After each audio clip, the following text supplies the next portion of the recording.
Clown. Hello there, friends. And as you come in, I will start admitting you. And if you're coming in on the replay, thank you for being here. This morning, technology did us wrong, y'all. It did us wrong. But that is okay because we here in the dance industries are masters of adapting and overcoming, right? I mean, my goodness, we've done it over and over and over and over again. And hey, we keep rolling with the punches. So we're ready to go. We are ready to go. So today we wanted to jump in and talk about how to help our tiniest students, our tiny tots, and their parents actually, with separation anxiety when it comes to our classes. I can attest to the fact that inside of our community, there's been so many times where you might hear things like, it's just a phase, or, oh my gosh, that mom is such a helicopter mom and like can't cut the cord.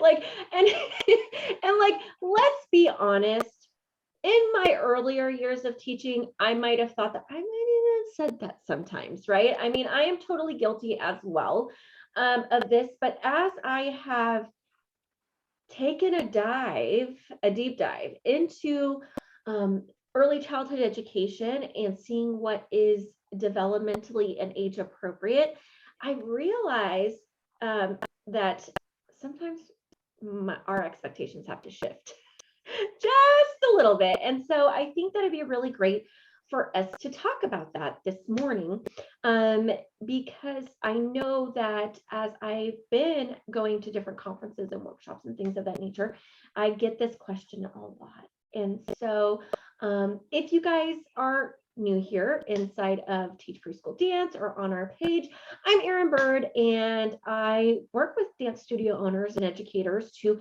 help them create their own vision of success, whatever that looks like, and without burnout, overwhelm, anxiety, extra anxiety, or giving up their personal lives. And so I absolutely adore what I do. I love our Teach Preschool Dance Facebook group. It makes my heart so happy. Y'all know tiny tots make my heart sing, y'all. It is my favorite age group to teach. And so I absolutely am so excited to have Jessica here with me today. If y'all don't know her, where y'all been? Number one.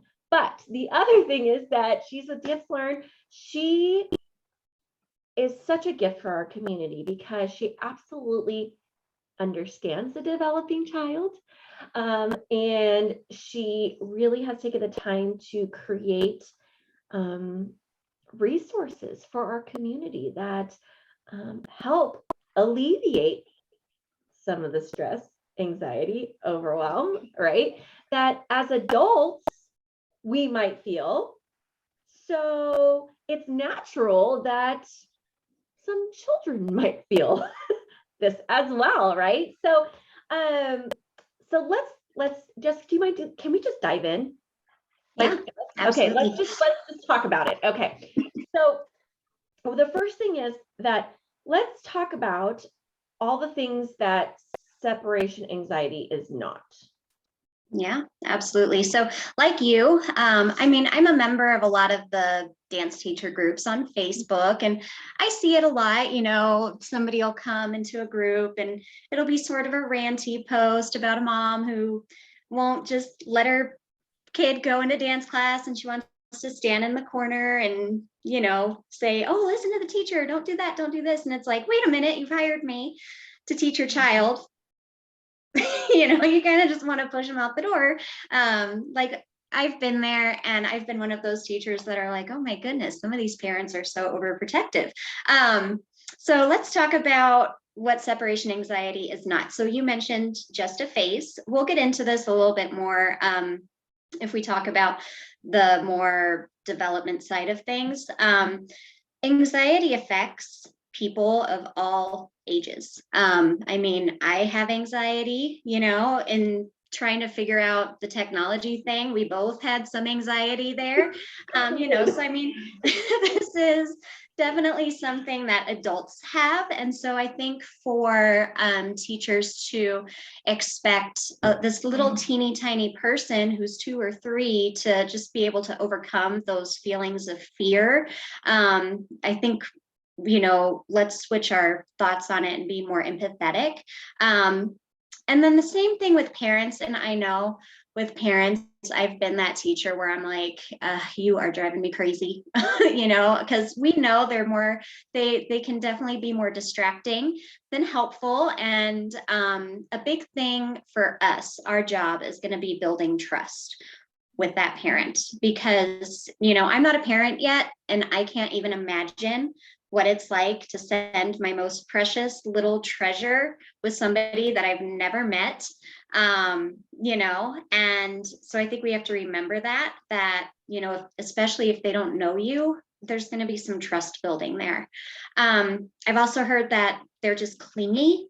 I've seen clingy kids that don't necessarily have separation anxiety. So I don't think, that is a symptom, but I don't think that's a definition of kids with separation anxiety. And then I hear things like, be a big boy, be a big girl. And that one just, if you say that, I would just throw that one out the door. It kind of drives me. I don't think we should say that. I mean, they're only 2 or 3. Why are we expecting little ones to have big people feelings?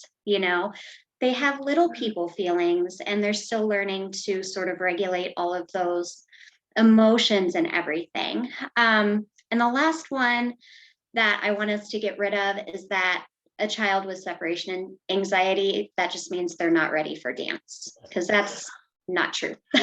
And we'll talk about that more today as well. So those are some of the things that I've seen us in our community talk about, and we need to change how we handle separation anxiety and get rid of all of that other stuff. Right. Oh, and I 100% agree, because I think that so many times it's about, well, one, actually it all comes down to expectations, right? Number one, the expectations that we have created for our own classrooms, okay, that might be unrealistic. Mm-hmm. The expectation for for that child, that might be unrealistic. And the expectation for that parent, that might be unrealistic, right? So I think it all comes down to expectations. And I think it also comes down to being objective and saying, and communication, and saying, this is how we handle these things, and communicating with not only the parent, but the child about this is how it goes. And this is normal. Mm-hmm. This is normal. There is nothing wrong with you, your child, right? If they are feeling some anxiety about coming into class. Right. This is the steps that we're going to take to create a comforting environment that allows them to develop on their own timetable, which I think is really important. I have some friends, obviously, that are daycare or preschool directors, or, my goodness, I have some at, the collegiate level that teach early childhood education, and I'm involved in AEYC. And it's interesting because the joke is always, not all twos are created equal, right? Which means that we know with child development, they are going to develop, there's milestones we want them to hit developmentally, right? But they're going to learn different things at different times, and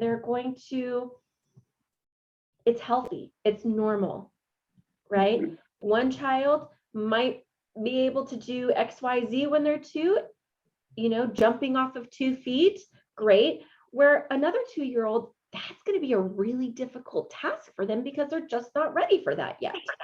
So right. I think it's important to remember that it's all part of, a normal, healthy developing child.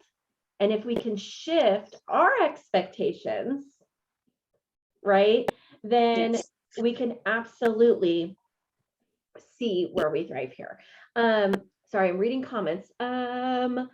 Here for all the tips. Majority of not all students, but I've lost this year is because of missing their mommy, having a current challenge with kindergartners. Okay, so we're going to talk about that. Yes, we're going to dive into some tips so we can create that. And how do we keep those kiddos in dance? Okay, so before we jump into that real quick, I want to say that this is not,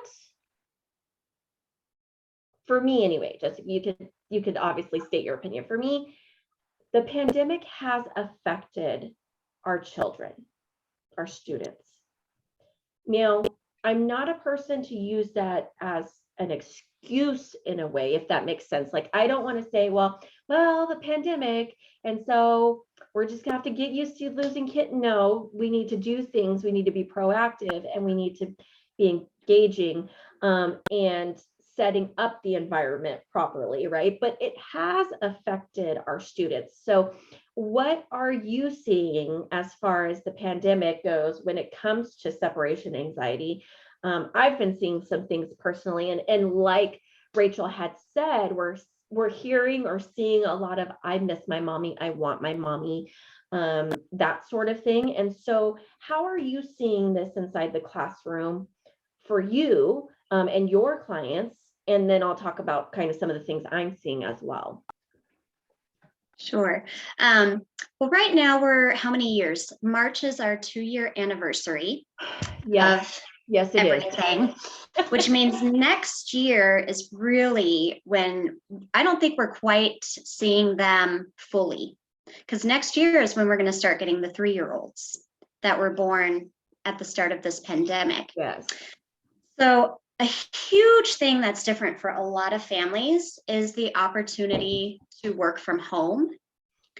And what I fear is going to happen with these young babies is that they are not going to understand the idea of object permanence.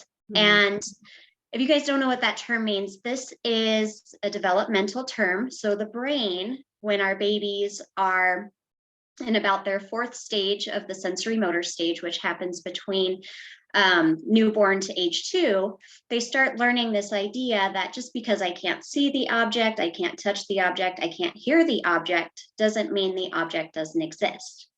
So one way that kids learn about this is, they drop a toy on the floor, it rolls under the couch, they start crying because in their mind, this toy has disappeared.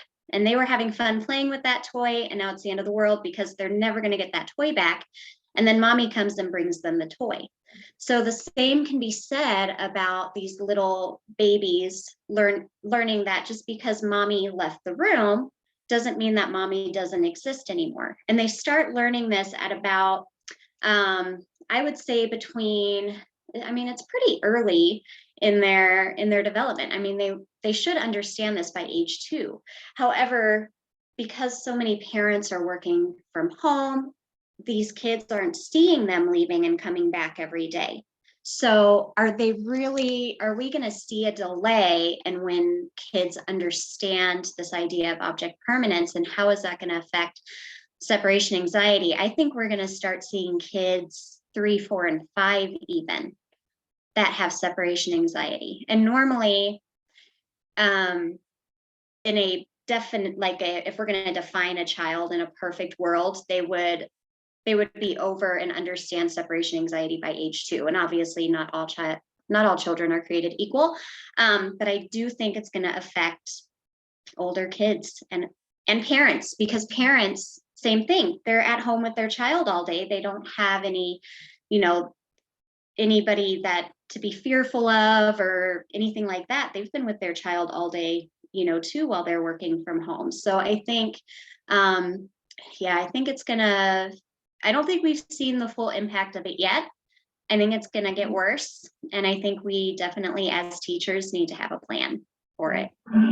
So let's talk about the plan, because I 100% agree with you. I think that, and the second part of that is, as things are moving forward, right? And some of those parents are maybe going back into the office, and or not, who knows, but I can tell you, because we do visit, we teach inside daycares, schools and things, that especially those children who do not go to daycare, do not go to preschool, right? And that your classes are literally like their first experience out in the world. It's going to be tough. It's going to be tough. Now, if they have daycare or preschool, I'm not saying that solves the problems, because there's always going to be layers, right? But if they're used to at least seeing mom drops me off, she always comes back and picks me up, right? And I have fun while I'm there, right?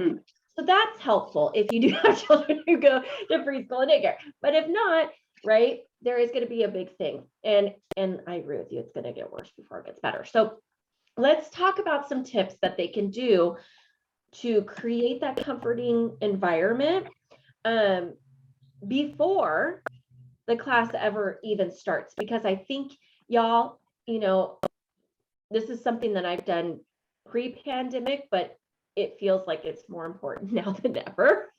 Right. And so what are some of the things that you do, or that you suggest that your clients do before class ever begins, to start to create the connection and feeling like it's a comfortable and safe space? Right. I would say, if you are not already, implement a studio tour. So invite the parent and the child for a face-to-face tour of the studio. And I would say do it during times if you can.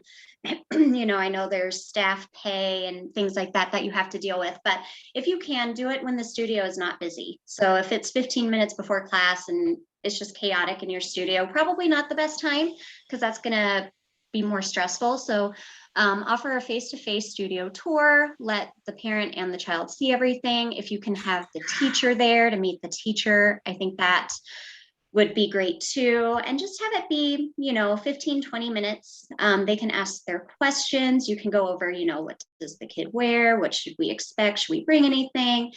Answer any worries.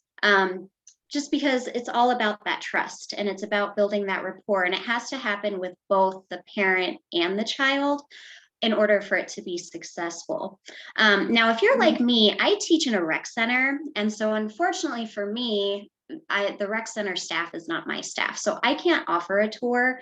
So if you're in a position like that, or if you just don't have the manpower or, the finances or whatever to do something extra, then I would say the next best thing would be to create an email series that goes to the parents, but make sure it's videos.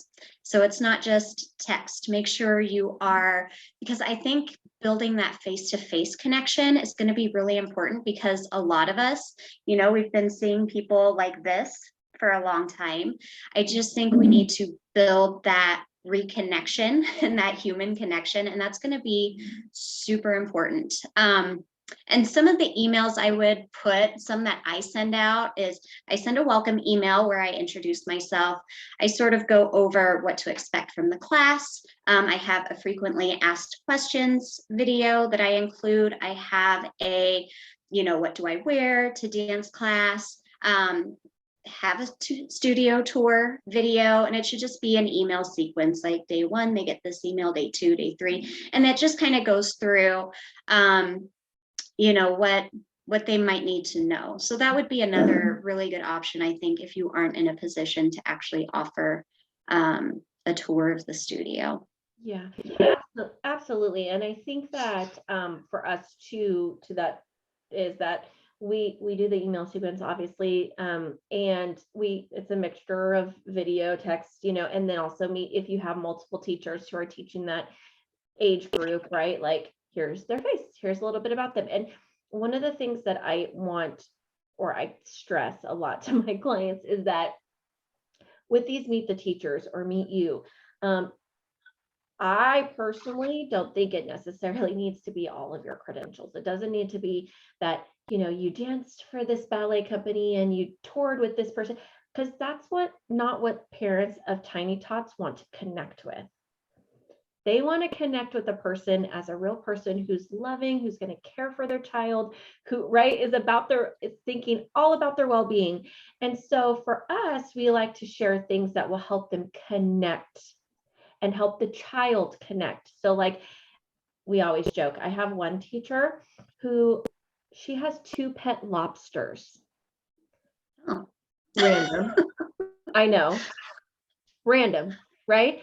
But let me tell you, because she loved The Little Mermaid when she was growing up, like that was her thing. And Sebastian was her favorite, her favorite. And so she has 2 pet lobsters. And so like we're sending out these things, but let me tell you, those kids talk about when they come into her, do you really have 2 pet lobsters, Miss Samantha? And she's like, I do. Right? Because it's silly and it's something that they wouldn't expect, but it instantly, like, kids love to talk about animals. They love to talk, right? So Right. it allows them to connect in a different way than, looking at, oh, well, she toured with well, like for my little one, I don't care about that. Right. I mean, let's be honest. So for y'all, that would be a little tip for me, is just really looking at how is this person going to connect with me on a human level that makes them feel secure sending their child to my class. Right. Right. And when they're 1, 2, 3, 4, 5, it's not about, where they toured and like all of that stuff. So that's just a little thing for me. Okay, so the day of class, what do you suggest for the day of class? Yeah, so for the day of, I'm the only teacher right now in my program. The pandemic, I kind of got rid of everything and just stuck with my one class. But if you have teachers, and I'm assuming a lot of you guys hire your own instructors, make sure that you notify them anytime there's a new student, because even as a teacher, if I'm prepping for my class and, I'm getting everything ready, and then all of a sudden I have a new student and I'm not aware, my anxiety goes through the roof, because I'm like, there are extra things that we should be doing, in those classes and preparing for. And it sort of just throws me off for the whole day. So notify your teacher, number one, like, hey, you're going to have a new student. They're going to come in, and that teacher should be there 15 minutes early, to greet that family, make sure, like, show mom how you tie the little bunny ears and tuck the bunny ears in the shoes, and talk about, tights, or if you guys have a dress code. I don't, but if you have all of that stuff, maybe you have to learn the child's name, how old they are, ask them something, what's your favorite color, or do you have any pets? Maybe they have random crazy pets that they want to tell you all about, so take that time to meet the parent, meet the child, and it should be about 15 minutes. And if we're not letting our teachers know, we're going to miss that connection right before class. I would recommend also having some type of entering the studio ritual. I'll tell you a story really quick about why I say this. So when I was a new teacher, I was an assistant, and we had a ballet tap combo class. We had about 15 kids, and we invited all the parents and all the kids back to the studio, and we were kind of doing a big group thing. And as soon as we said, okay, moms, you can head back to the lobby, I've never seen so many kids at one time freak out. It was insane. It was terrible. And one little girl made herself so upset that she actually vomited all over everybody. It was sad. Needless to say, we canceled that first class, but we got together and we said, okay, clearly we can't have the parents in the room. So if you're letting the parents in the dance studio, it's going to be that much harder to get them to leave. So we have an entering the studio ritual. Maybe it's something cute, like you buy a train whistle and you say, get on the choo-choo train, Dancer Express, and they all go and they wave, and you make it like a cute little thing that you do all the time to bring the kids into the dance studio. But don't let the parents in, because yeah, you're going to have a hard time kicking them out if and when you need to. And then my last suggestion would be to allow your dancers to bring a comfort item from home. It can't be a human. It can't be like my grandpa's my comfort item or my dog or whatever. Like it has to be, you know, a stuffed animal or a blanket or something that if they're going to be scared, they can dance with their comfort buddy. We have these entire like me and my teddy bear lesson plans that we go off of if we have teddy bears in our first class, that we follow to include our friends. So we're dancing with them and they're not just an audience. Like we actually include our comfort buddy in our class if we're scared, because it can be scary. You know, they're entering a big empty room and it could be loud and with a bunch of kids and people they don't know. So it's stressful for them. So I would definitely say let them bring in those little items, and then we'll wean them off and we'll move them so they can start being audience members and stuff like that. So 100%. I agree with that. I think that allowing them something to comfort them is absolutely, and like you said, they could start with them dancing with it. It could start with them. And one of the things that I think, y'all, is if you see a child or if you have a new student who is clingy, having separation anxiety, wanting their mommy, one of the most important things that you can do is to actually have a conversation with mom and say, here's what we're going to do. Let's be a team, right? And talk about it, because I think so many times we forget that we're a team in this, right? In their dance education, we should be a team. And so if we have the conversation, say, look, here's what we know developmentally. This is normal. So what we need to do is allow your child some time to acclimate to this new way of life, this new system, what we're doing here. And that might be letting them just watch from the front. Some of them might not want to participate in that first class, and that is perfectly normal.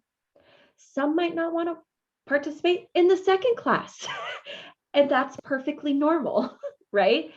They will, little by little, as we start to offer them, make them know that they have a voice, right? I feel like that, we can listen to their voice. If they're like, no, I just, ask them, do you want to just watch? A lot of times, yeah, they'll say, yeah, that's okay. And they can hold their comfy, their lovey, and they can watch. Remember, friends, people learn in different ways. And that child might go home and do everything that you did in class with their mom, even if they just watched, right? So know that that's okay, but have the conversation and set up the expectations that it is okay if they don't want to dance the first day or the second day or even the third, y'all. It depends on the child. Right? And so, but we're always offering, we're giving them the opportunity. You can watch. Do you want to come do the across the floor with this ribbon wand? Okay, that's okay. You can watch, right? But like giving them the opportunity, right, for them to say yes or no. And there will be that moment where it switches and they're like, yeah, I really want to use that. Right? There's going to be something so compelling. This is why I love props too, right? But there's going to be something so compelling that they are like, yes, I'm okay with that. Do you want me to hold your hand? Do you want me by your side? Do you want to pick a buddy to go with you? Right? Remember, you could use those sort of things, pair them up with a buddy, somebody in class that they seem like they can connect with. Now, if you have them in class, say you've got them in class, they're good. I have some ideas, but they're, it's like, okay, things are going okay. Mom's staying out. And then there's that moment, I want my mommy. yeah. Right? Which breaks your heart. Do you have some tips or suggestions for when that happens? Yeah, I would say, excuse me, if they are already in the class and they've been participating just fine, because I've had this happen with kids that have been dancing with me for 3 years, and all of a sudden, out of nowhere, they want their mommy. There might be something else happening So we kind of have to put on our little detective hats and go, okay, what happened? You know, did somebody say something to you? Maybe they have to go to the bathroom. Maybe a shoe is too tight. So we kind of have to do a little detective work.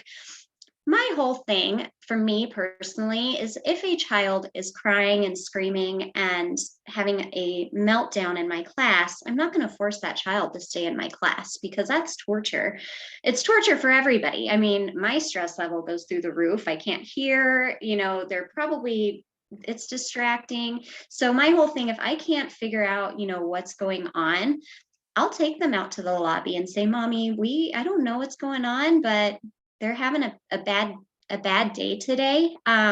If you can figure out what's going on, I would love to have them come back to class because we're going to be doing all of these fun things. And, you know, I give them what they need in that moment. If they need mom, then, you know, they need mom. And I'm not going to keep them or force them away from somebody that they need, because that to me sounds like torture. So I'm not there to torture these poor little ones. But that would be the first step, is try to figure out if there was something else that is the issue. And if I can't figure it out, then I'll let them go out to mommy and let mommy help them. So for me, I think because we're in so many daycares and preschools and the dynamic is a little bit different, and mom isn't there.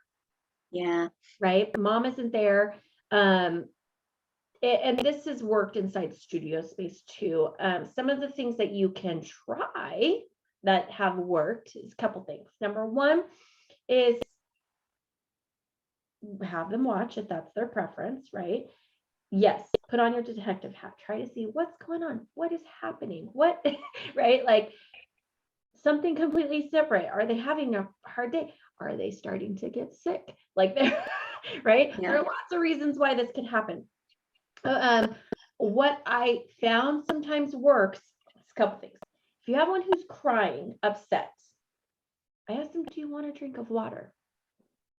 Because they cannot cry while you drink water. It doesn't work. Right. And honestly, a lot of times that will get them to like, oh, right. And then I redirect, right? So we know in early childhood education, a lot of time redirection is the key.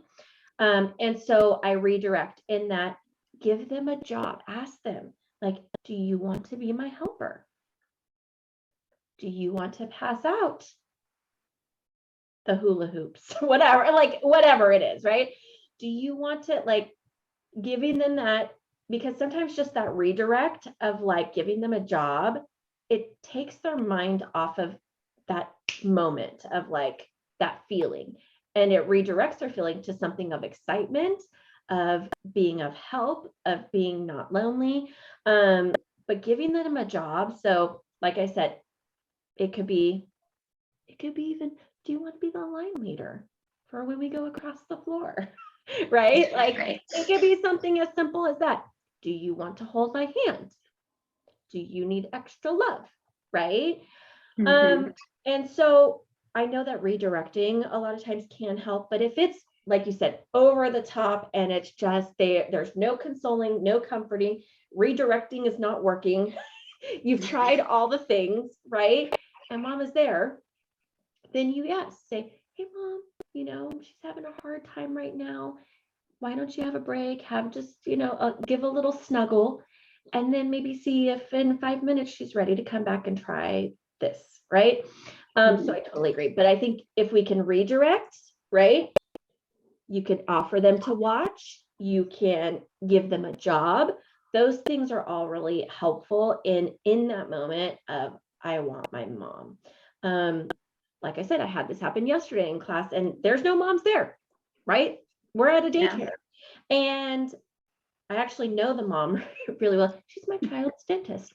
But anywho, and so I'm like, oh, Eva, what's going on? She's like, I just want my mom. I don't feel good. And I'm like, okay, and she's been with me, right? And I know the family, and like, I'm like, well, you don't feel good. What's wrong? Right. And so we talk about that, and I'm like, okay. I said, well, let's go ahead and do XYZ. And then she looks over as I'm talking to her, and she's looking in my bag. It was kind of hilarious. She's looking in my bag and she's like, wait, we're going to use those today. And I'm like, yes, we're going to use those. She's like, oh, okay, I'm good.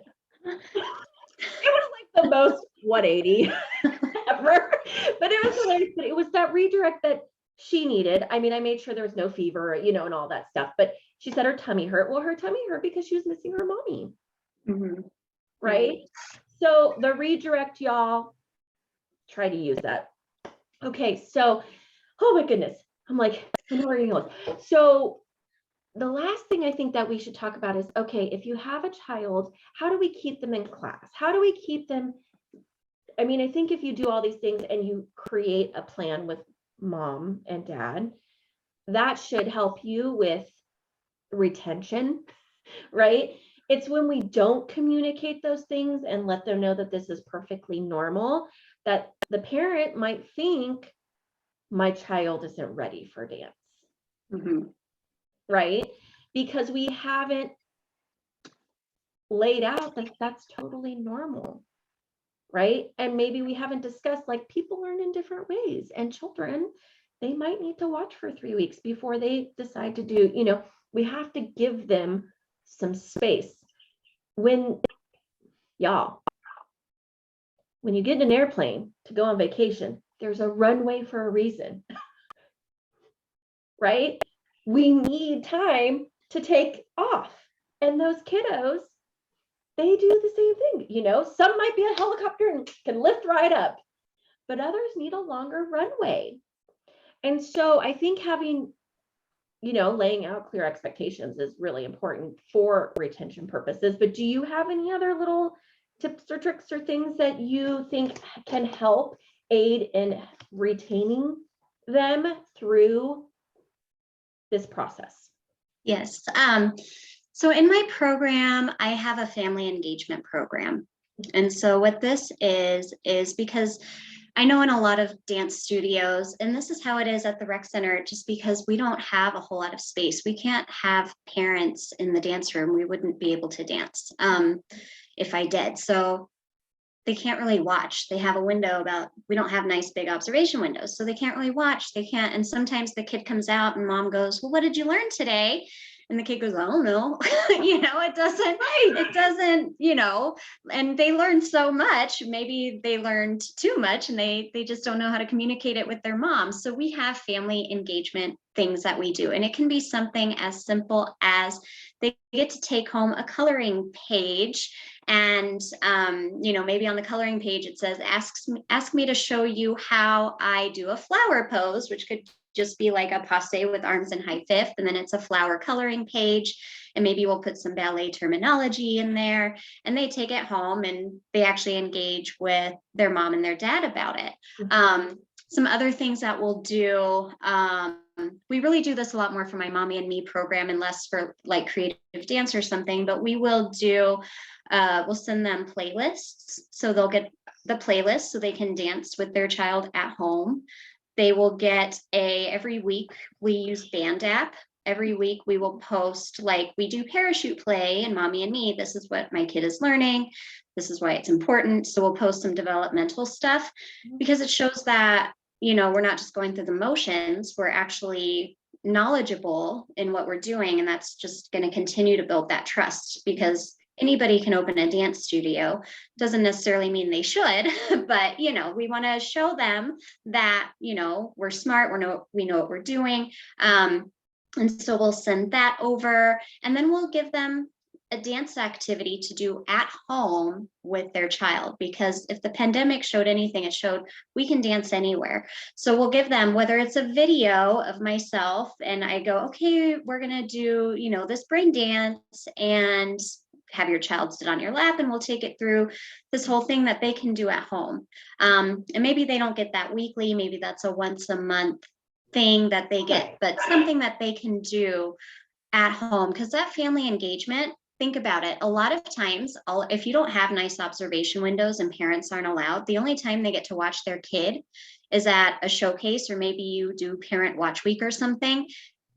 And when they're that little and there's that many people, their kid might just stand there. They might cry. They might refuse to dance. And that's all that parent gets to see, it doesn't build a whole lot of confidence in that parent. So engaging them where both the parent and child are most comfortable at their home, I think is going to be key to keeping these parents in there. And then, if they go to the recital or whatever and their child doesn't dance, they still know their child is learning something. And then again, we have to educate them and say, oh, that's normal. I get stage fright all the time when I dance, and, we'll just keep working. There's always next year, and we give them hope that it's just another step in this big, long process. So right, the developmental process.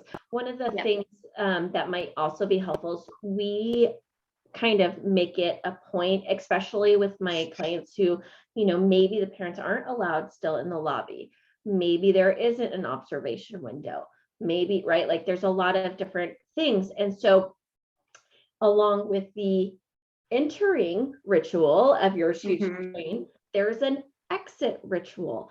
And part of that exit ritual is like they line up, and before they leave, you're like, what was your favorite part of class today? With the parent present. Right. Because then they're like, oh my gosh, I loved using the scarves. And you're like, high five, fist bump, so proud of you, you did so good today.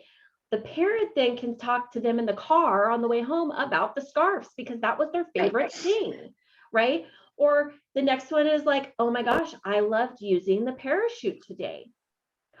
Tell me about the parachute, right? It allows them to engage in conversation because so many times it is, what'd you learn? I don't know, I played with my friends. Right? And so again, it's all these, I call them little love taps. It's these little love reminders that we're working inside our classroom, and it allows the child to say, that was my favorite thing today. Right? And like focus on the good, not the, I didn't do 3 of the 5 things. Right. But my favorite thing today was XYZ, right? And so it's getting them to kind of do that and pull it. And for those kiddos who are more reserved and a little shy at the moment, right? You could say like, okay. And they're like, And I always say, okay, well, let's see. Today we did the Wally the Whale dance. That was fun, right? Like, and it's just, even if they didn't do it, and the parents knowing and they're hearing what's going on, and they can have that conversation, right? And I think that's key. It all goes back to that communication piece, right? And so that's another ritual that we're kind of implementing so they can see and hear like, oh yeah, today in class I had a blast doing XYZ. That was my favorite part. And it allows conversations, and those conversations, because that parent feels like, oh, I know what's going on, retention is higher because they feel connected. And then, yes, the other side would be, don't be afraid to send home love notes, progress reports. Like, guys, parents want to know, they want to see, and they want to hear. And so those are, I hope, some tips that you guys can take away on before, first class, during. We've covered, I know, a ton today, and I want to thank everybody for like hanging in there with us with this courage. I want to especially thank you, Jessica, but like hanging in with our crazy tech day morning, y'all. Okay. But what we're also going to do is a couple things. Number one, we will create what I call our show notes. So those are going to be kind of like in a blog form. And so if you want to get your hands on all those juicy tips and have those, let us know, put a show notes below, and we'll make sure to get those over to you. We're going to go ahead and obviously post this all over the place and send it out to you guys for those who tried to get on with us at our normal time, but it just didn't work out. And Jessica and I are both going to be here to answer any questions that you guys have. And so because of tech, right? How can they connect with you, Jessica? We had all sorts of great stuff planned, but y'all, it is what it is. So what's the best way for them to connect with you? Yeah, so I'm pretty active on social media. I'm on Instagram and Facebook, and you can find me at Dance to Learn. My website is dancetolearn.co. And then if you guys are interested in any lesson plans, or I have a whole library of digital downloads for those coloring books and things like that, not a coloring book, coloring pages.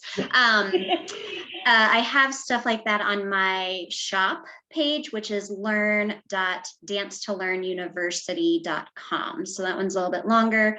But if you guys are interested in any of those things, that would be a great resource to go check out. So, yeah. And what we'll do is we'll put them in the comments and also in that blog. So they'll have ways of connecting with you guys. And if you aren't connected, absolutely get on social media. Just because there's so many great little tips and things. Y'all, I love her reels. Like if you guys are on Instagram, I love her reels. They make my heart happy.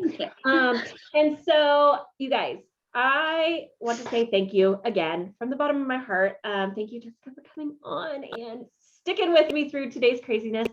And next week, my goodness, we better have this tech figured out because y'all. But I will be back next Wednesday for another episode of the Aaron Bird Live Show. And I hope that you will join me then. But in the meantime, I want you to stay awesome, stay you, because you're perfectly and uniquely you, and your students and your families need you. So I'm going to leave you there. I hope that you guys have a fantastic day, and I will see you all very, very soon. Bye, friends. Bye. Thank you. Thank you.